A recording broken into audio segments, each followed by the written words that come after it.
안녕하세요. 오늘은 정말 오랜만에 활기를 되찾고 있는 분야, 바로 생명공학에 대해 깊이 파고 들어볼까 합니다.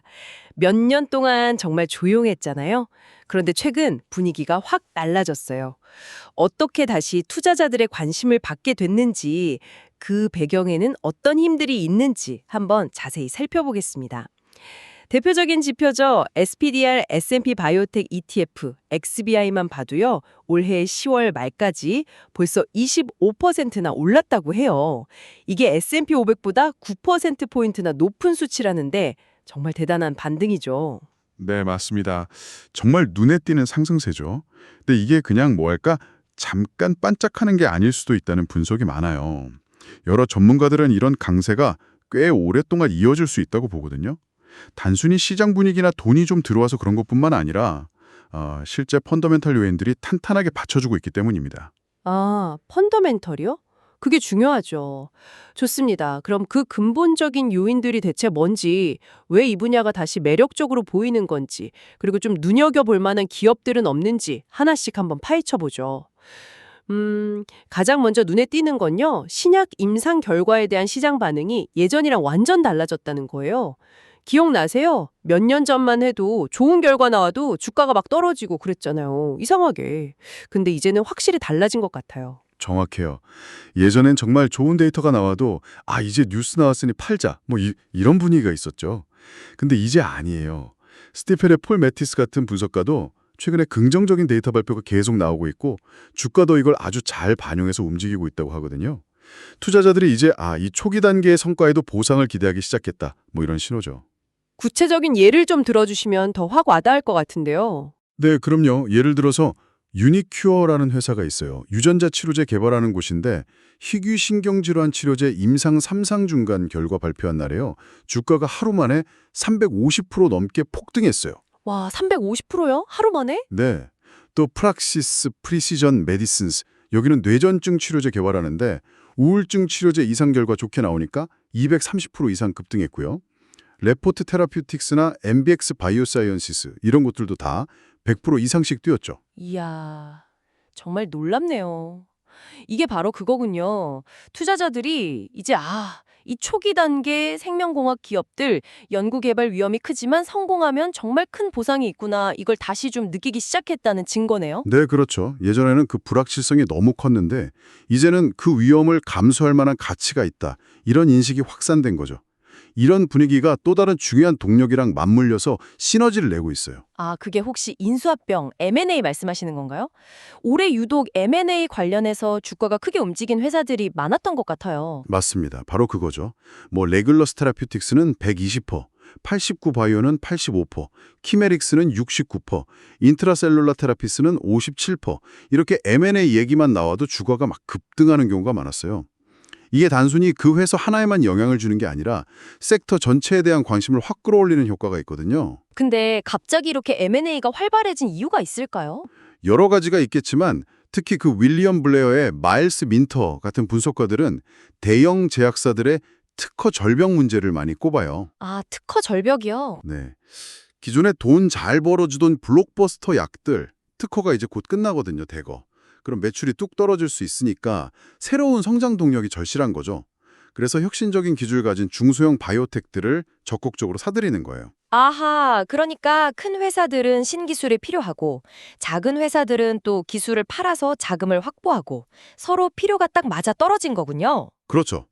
역사적으로 봐도요, 이렇게 M&A가 확 늘어나는 시기가 생명공학 분야가 침체기 벗어나서 회복하는 중요한 신호탄 역할을 했었어요.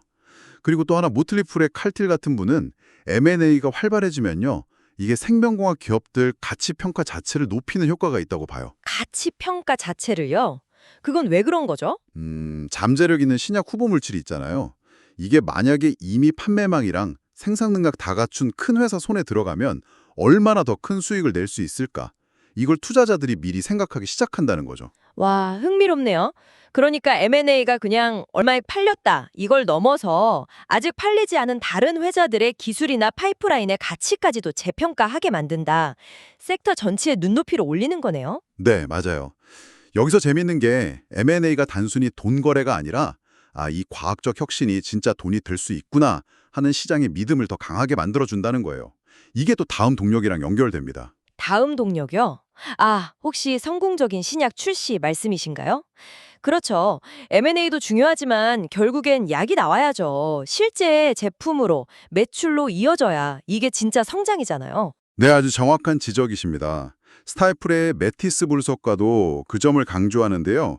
최근에 마드리갈 파마슈티컬스의 비알코올성 지방간염 치료제나 뉴로크림 바이오사이언스의 운동장애 치료제, 또 엘나일람의 희귀 유전 질환 치료제 같은 것들이 성공적으로 시장에 나오거나 승인받으면서 주가가 크게 올랐거든요. 이런 성공 사례들이 왜 그렇게 중요한가요? 이게 단순히 그냥 뭐 과학 프로젝트 잘했다 이걸 넘어서요. 아, 이 생명과학 기업들이 진짜로 환자들한테 필요한 약을 만들고 이걸로 돈도 벌 수 있는 지속 가능한 사업체가 될 수 있구나. 이걸 시장에 딱 보여주는 거거든요. 연구실 성과가 진짜 비즈니스가 되는 구체적인 증거들이 쌓이니까 투자자들 신뢰가 높아질 수밖에 없죠. 그렇군요.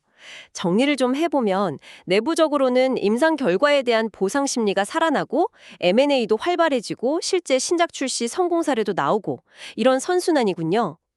근데 이런 내부 요인 말고 외부 환경대로는 없었나요? 예를 들면 뭐 금리 같은 거요. 요즘 금리 얘기 많이 하잖아요. 아, 물론이죠. 금리 정말 중요합니다.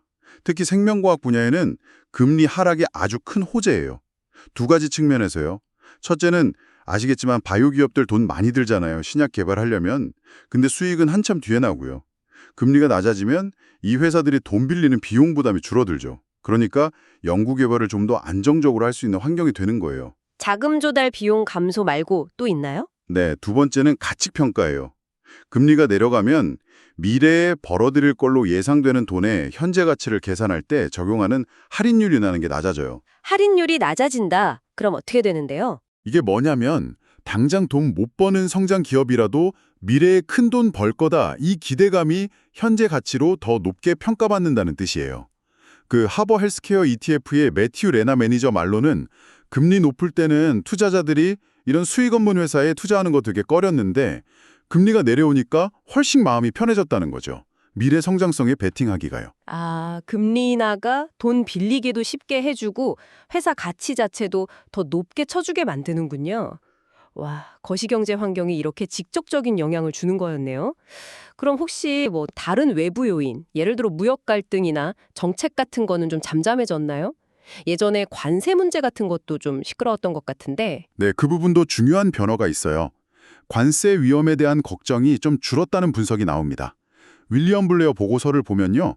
암젠, 에브비, BMS, 릴리, 화이자 이런 큰 바이오 제약사들 17곳 정도가 미국 안에다가 생산시설을 엄청 짓고 있거나 계획 중이래요. 아, 미국 안에다가요? 그럼 관세 걱정은 좀 덜 수 있겠네요. 그렇죠. 아무래도 미국 내 생산을 늘리면 관세 부담도 줄고 공급망도 안정되고 이게 섹터 전체의 위험을 낮추는 효과가 있는 거죠. 약값 통제 문제는 어떤가요? 이것도 항상 뜨거운 감자잖아요. 네, 약값은 정말 민감하죠. 근데 여기도 좀 재미있는 움직임이 있어요. 정부가 약값 내리라고 압박할까 봐 화이자나 BMS 같은 회사들이 먼저 나서서요. 자기네 비싼 약들, 환자 본인 부담금을 좀 깎아주는 프로그램을 시작했어요. 기업들이 스스로요? 그러니까 윌리엄 블레어의 민터 분석가는 이게 결과적으로 정부 입장에서 우리가 약값 낮추려고 노력하고 있다고 생색낼 거리를 주는 셈이라서 오히려 더 센 약값 통제 압박 가능성을 좀 낮추는 효과가 있다고 봐요. 업계가 약간 선제 대응을 한 거죠. 흥미롭네요. 정책 리스크 완화 측면에서 또 볼만한 건 없나요? FDA 규제 환경 같은 거는 좀 안정됐나요? 아, 그거 아주 중요한 포인트입니다. 사실 트럼프 행정부 초기에는 FDA나 보건복지부 정책 방향이 좀 오락가락해서 투자자들이 되게 불안해했거든요. 근데 매튜 라나 같은 전문가들 지적처럼 이제는 그런 혼란이 많이 정리되고 규제 환경이 꽤 안정됐다는 평가가 많아요. 신약 승인도 예측 가능하게, 어떨 땐 예상보다 빨리 나오기도 하고요. 그래서 규제 관련 불확실성은 정말 많이 줄어든 상태입니다. 와, 진짜 여러 가지네요. 내부적으로는 임상 성공, M&A, 신약 출시, 외부적으로는 금리 하락, 관세 약가 우려 완화, FDA 안정화. 정말 다각도에서 긍정적인 신호들이 나오고 있는 거네요. 네, 그런데 한 가지 더 흥미로운 분석이 있어요. 네, 뭔가요? 지난 몇 년간 그 혹독했던 침체기 있잖아요. 그게 오히려 이 생명공학 섹터를 더 건강하게 만들었다는 시각이에요. 침체기가 약이 됐다. 그게 무슨 뜻이죠? 그 매튜러나 같은 전문가들이 보기에는요. 코로나 팬데믹 때 돈이 막 풀리면서 사실 준비가 좀 덜 된 회사들도 너무 쉽게 상장을 많이 했다는 거예요. 근데 그 이후에 금리 오르고 투자 심리 얼어붙으니까 경쟁력 없거나 사업 모델 부실했던 회사들은 자금 조달이 막히면서 자연스럽게 좀 정리가 됐다는 거죠. 아하, 일종의 옥석 가리기가 저절로 이루어진 셈이군요. 그렇습니다. 그 과정을 거치면서 재무적으로 좀 더 튼튼하고 기술적으로 유망한 기업들 위주로 섹터가 재편됐다는 거예요. 그래서 오히려 앞으로 더 올라갈 수 있는 발판이 더 단단해졌다. 이렇게 보는 시각도 있습니다. 큰 그림에서 보면 어려움 속에서 자정작용이 일어난 셈이죠. 와, 정말 복합적인 요인들이 얽히고 설켜서 이 생명공학 분야의 부활을 이끌고 있군요. 자, 그럼 이렇게 환경이 좋아지고 있는데 전문가들은 구체적으로 어떤 기업들을 좀 눈여겨보고 있을까요? 물론 뭐 종목 추천은 아니지만 현재 흐름을 잘 보여주는 예시 같은 거 몇 개만 좀 들어볼 수 있을까요? 네, 몇 가지 예를 들어보죠. 그 하워드 헬스케어 ETF의 매튜 레나 같은 경우는요. 이미 상업화 단계에 들어섰거나 곧 들어설 회사들을 좀 선호하더라고요. 예를 들면 아센디스 파마, 티커 ASND. 최근에 유럽에서 부갑상선 기능 저하증 치료제 요비파스 이거 출시했고요. 또 연골 무형성증이라는 희귀 뼈 질환 치료제 트랜스콘 CMP 이것도 FDA 승인 앞두고 있거든요.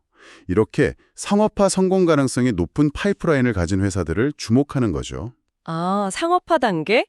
아까 말씀하신 신약 출시 성공이랑 맥락이 같네요. 또 다른 유형은 없을까요? 윌리엄 블레어의 마일스 민턴은 이미 블록버스터 약을 가지고 있으면서 파이프라인도 탄탄한 회사를 좋게 봐요. 아제넥스, 티커 RARGX 같은 면역학 전문 기업이요. 여기가 비브가르트라는 희귀 자가면역 질환 치료제로 이미 돈을 잘 벌고 있는데 후속 약물 후보들도 많아서 계속 성장할 걸로 기대된다는 거죠. M&A 얘기도 계속 나오는 회사고요. 기존 캐시카우도 있고 미래 성장 동력도 있고 그런 회사군요. 특정 질환에 딱 집중하는 회사는 어떤가요? 스테이팔의 폴 매티스는 기면증 같은 수면 장애 분야에서 혁신적인 치료법 개발하는 알커미스, 티커 ALKS를 주목하더라고요. 이쪽이 아직 치료제가 부족한 분야라서 만약 알커미스 신약이 성공하면 시장 기회가 꽤 클 걸로 보는 거죠. 마지막으로 유전질환 쪽은요? 거기도 워낙 핫하잖아요. 네, 맞아요. 모틀리풀의 칼틸은 희귀 유전질환 치료제 개발하는 브릿지 바이오 파마, 티커 BBIO를 긍정적으로 보고 있어요. 여기는 특정 유전질환 타켓으로 여러 파이프라인을 동시에 돌리는 전략을 쓰는데 최근에 심혈관 쪽 희귀질환 치료제 임상 성공하면서 다시 주목받고 있습니다. 네, 아센디스 파마, 아제넥스, 알커미스, 브릿지 바이오 파마 각각 다 강점이 있는 회사들이네요. 오늘 이야기 쭉 들어보니까요. 이 생명공학 분야의 부활이라는 게 그냥 기대감만은 아닌 것 같아요. 임상 성공률이 높아지고 또 거기에 시장이 보상을 해주고 M&A도 활발하고 실제 약도 나오고 거기다 금리나 정책 같은 외부 환경까지 도와주고 여러 톱니바퀴가 딱 맞아 돌아가는 느낌이네요. 네, 맞습니다. 정말 여러 긍정적인 요인들이 같이 작용하면서 투자 심리도 좋아지고 돈도 들어오는 그런 선순환 구조가 만들어지고 있는 것 같아요. 하지만 동시에 꼭 기억해야 할 점은 이 생명공학 분야는 본질적으로 변동성이 아주 크다는 거예요. 개별 회사 임상 결과 하나에 규제 당국 결정 하나에 주가가 막 하루아침에 급등락할 수 있거든요. 그리고 오늘 얘기한 좋은 거시 환경 요인들도 언제든 또 바뀔 수 있고요. 그렇죠. 긍정적인 신호가 많은 건 분명하지만 너무 성급하게 낙관하기보다는 좀 신중하게 접근할 필요는 있겠네요. 과학적 발견의 불확실성이랑 시장의 기대치가 워낙 복잡하게 얽혀 있는 분야니까요. 지속적으로 좀 지켜봐야겠어요. 네, 맞습니다. 오늘 저희가 살펴본 이런 긍정적인 흐름들이 앞으로도 계속 이어질 수 있을지, 또 우리가 예상 못한 다른 변수들은 없을지 꾸준히 지켜보는 게 중요합니다. 이 과학의 발전과 시장의 힘 사이에 아주 역동적인 상호작용을 이해하려는 노력이 필요하겠죠. 네, 오늘 저희가 나눈 이야기들이 이 복잡하고도 또 아주 매력적인 생명공학 분야를 이해하시는데 조금이나마 도움이 되었으면 좋겠습니다.